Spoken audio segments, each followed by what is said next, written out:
والآن نتابع برنامج المؤتمر مع الجلسة الحوارية الثالثة يديرها البروفيسور علي طاهر، اختصاصي أمراض الدم والأورام، نائب مدير معهد نايف كي باسيل للسرطان، مساعد رئيس دائرة الطب الداخلي للأبحاث في المركز الطبي للجامعة الأمريكية في بيروت، وعضو الكلية الطبية الملكية البريطانية.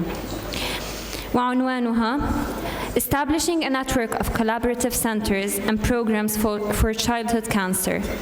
أدعو المتحدثين الدكتورة سيما جحا، المدير الإقليمي لمنطقة الشرق الأوسط والبحر المتوسط في برنامج التوعية الدولية في مستشفى سين جود للأبحاث في منفس، تينيسي، الولايات المتحدة الأمريكية. الدكتور ميغيل عبود، بروفيسور أمراض الدم والأورام عند الأطفال، رئيس قسم الأطفال في المركز الطبي للجامعة الأمريكية. الدكتور عبد حكيم الرواس، استشاري في أمراض الدم والأورام وزرع نقي العظم في قسم صحة الطفل، مستشفى جامعة السلطان قابوس، عضو ممثل سلطنة عمان في مجلس إدارة مجموعة أمراض الدم والأورام عند الأطفال في الشرق الأوسط وشمال أفريقيا. الدكتور إلي بشارة، طبيب معالج أمراض الدم والأورام عند الأطفال ومدرب طب الأطفال السريري في مركز مار جورجيوس الطبي الجامعي. الدكتورة غلاديس جميل، مستشارة أمراض الدم والأورام عند الأطفال في مستشفى رفيق الحريري الجامعي. الدكتور بيتر نون، أستاذ مساعد في طب الأطفال في جامعة البلمند وجامعة الروح القدس، رئيس قسم طب الأطفال في مستشفى جعيتاوي ومستشار في مركز مار جورجيوس الطبي الجامعي و NDS بيبلوس يونيفرسيتي هوسبيتال. تفضلوا.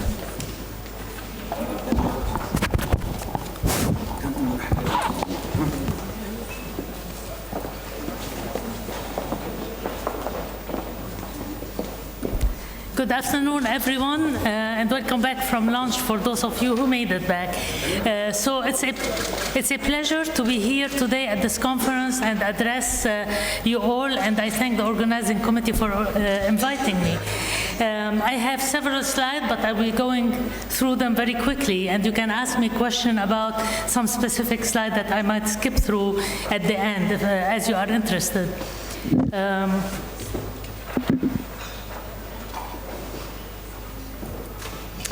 So I cannot really talk about the global vision of St. Jude without going back to the history, because as you heard from Rick Shediak this morning, there is a passion with a purpose that created St. Jude and that continues till now. And those are so essential in our mission. You heard that Danny Thomas was the founder. St. Jude was created when ALSAC got together to raise the funds for everything we do at St. Jude, from construction to research to patient care. The two closest people to Danny Thomas in those early 5 decades were the father of Rick Shediak, Dick Shediak, who served on the board and served on ALSAC, and also the first medical director at St. Jude, Donald Pinkel, who is one of the most famous doctors in leukemia and who has revolutionized the treatment of leukemia, because when he came to St. Jude, only 4% of the children will survive leukemia, and he created translational research which did not exist at all before St. Jude opened this door, and he had the scientists and the physicians work together to find cures and improve the outcome. So the vision that no child should die in the dawn of life, it's a team that made it, that allowed Danny Thomas to fulfill it. And you have to keep in mind that when St. Jude opened its door, the surrounding area in Memphis, segregation was the norm. The African American could not mingle with the white, and there were riots in the street. And also the African American, even if they had college degrees, they were only allowed to work in services, and they were not allowed to have professional careers. So when St. Jude opened, it reversed this. When you walk through the doors of St. Jude, the hospital, people were hired according to their expertise, and there were a lot of nurses and doctors that were African American and were hired. Women, men, white and blacks were working side by side, and all the kids, irrespective of their ability to pay, their religion, were accepted, and they were not charged any penny. So that was inside the wall of St. Jude, and it fulfilled really Martin Luther King vision about the inequality in healthcare. That's the most inhumane aspect of inequality.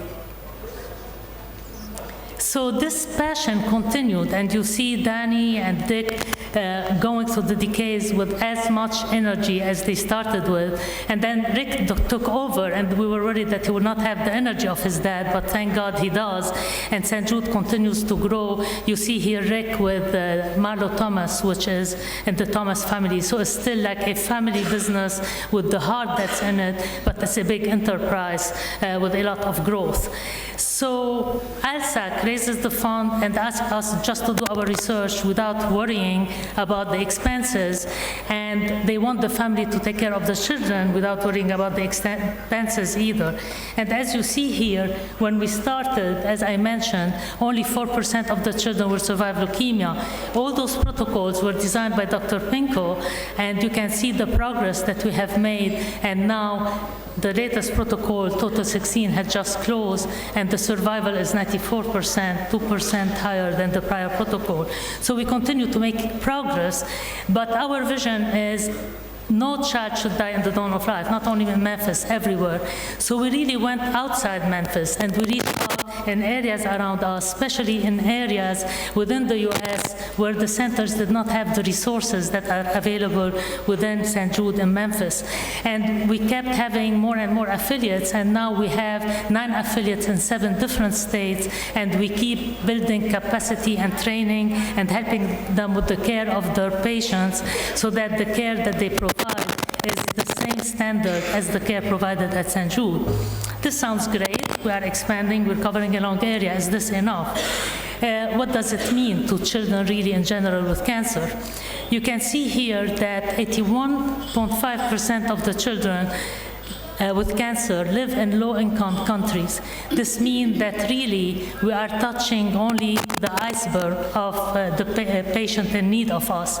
So this is why about 20 to 30 years ago, the International Outreach Program was created at St. Jude. And when we started, really it started with a physician coming to train at St. Jude, going back, starting a program, and then we will partner with that program. And then this became very successful, and we had 24 partners in 17 countries. And the model was very rewarding. We had great relationship with those centers, including Lebanon and the HCC who are here. However, this is limiting because there is a saturation to how much you can give to one center.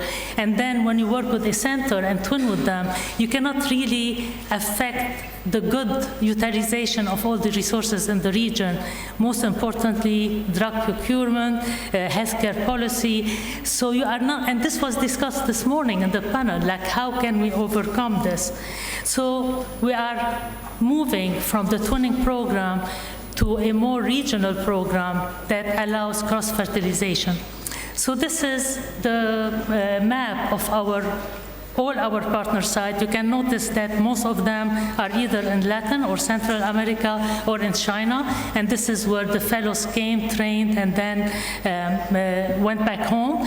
And we, in the Middle East, we had 4 partner sites, 2 in Morocco, 1 in Lebanon, and 1 in Jordan.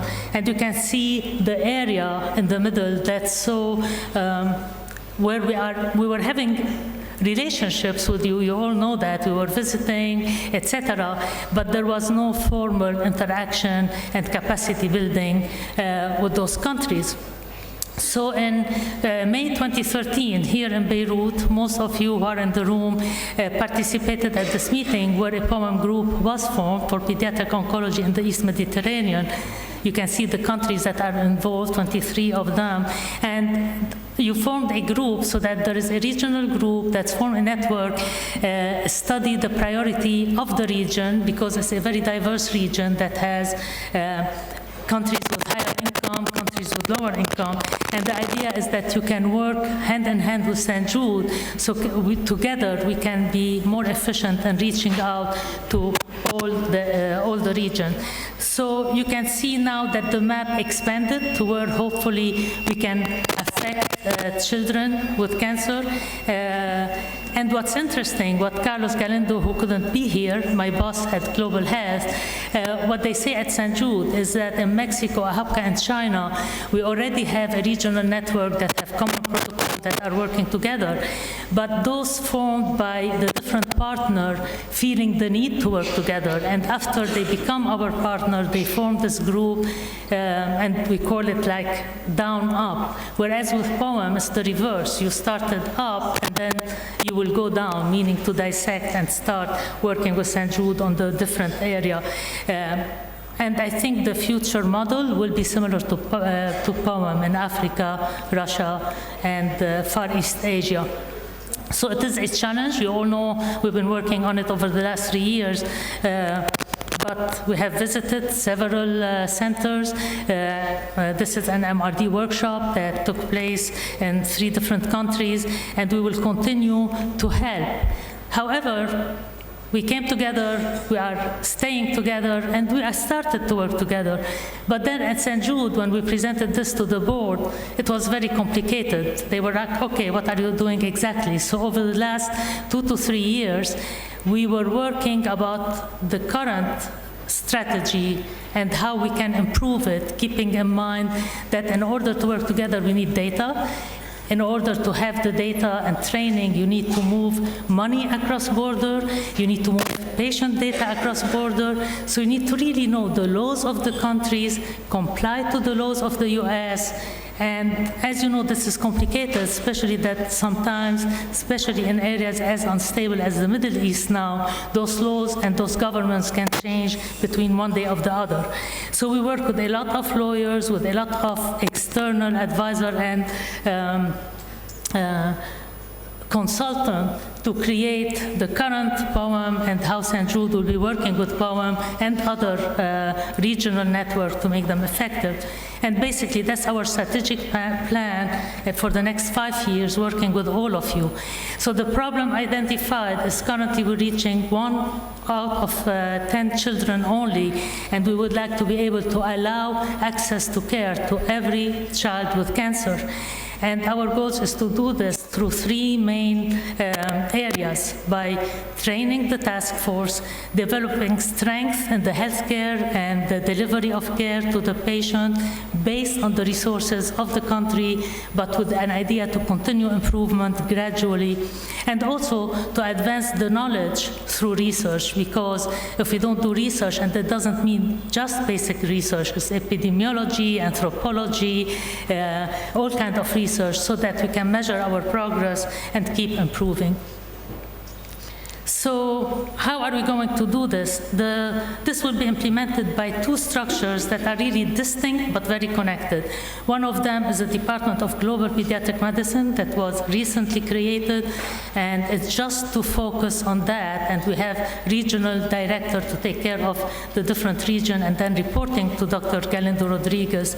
And then we have St. Jude Global, and St. Jude Global is all of you and us together. So there are those 2 entities that will be working together, because we need to learn from you and know how to help you, and then we will be working together as a team. And the idea, as I said, is to go in depth with the epidemiology, the health policies in the different countries, the economic models, because otherwise if you do it haphazardly and we continue to do it 1 center at a time, it will not be sustainable, it will not be effective, and it will not be as big as we dream it to be. So here's St. Jude Global and the Globe, and we used to be IOP and going to the world, but now we feel we are going to centers with a lot of expertise, so we are involving all the experts at St. Jude, pathology, ICU, and they will be involved with St. Jude Global, and St. Jude Global will be really very aligned with the operation at St. Jude, and we will disseminate together with all those experts that we have at St. Jude, education, program building, and research.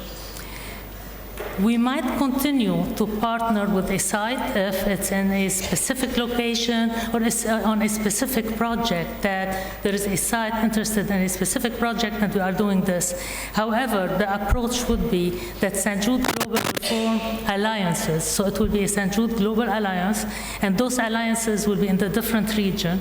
And you can see currently the region that we already have, that we are helping, supporting, and moving forward and supporting. As we have more centers involved, we might need, as was mentioned this morning, within a region, maybe have India Power, for instance, etc., move to Africa. So this is a continuously expanding project, and based on the success and the people willingness to join, it will be expanded more. We're not forcing anybody to join, but we hope that everybody will be interested to join to help kids and advancement.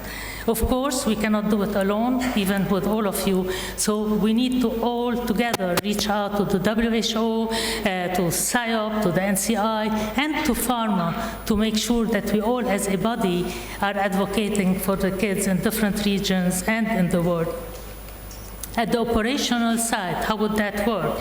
So again, you have St. Jude Global, the Global Alliance, and within every region, there will be an administrative center to where it will serve as, for instance, organizing meeting, dispersing funds, etc., helping St. Jude do that within the same time zone and culture and language. And then below that, there will be core members, and all this will be with agreement that will come as agreement as St. Jude Global Alliance with every center. So there will be core members, and those will be advanced tertiary sites that really have the capability to reach a level to where they can be collaborating site with St. Jude. So probably we can open the same trials that are at St. Jude at those sites and have very advanced research with them, with the idea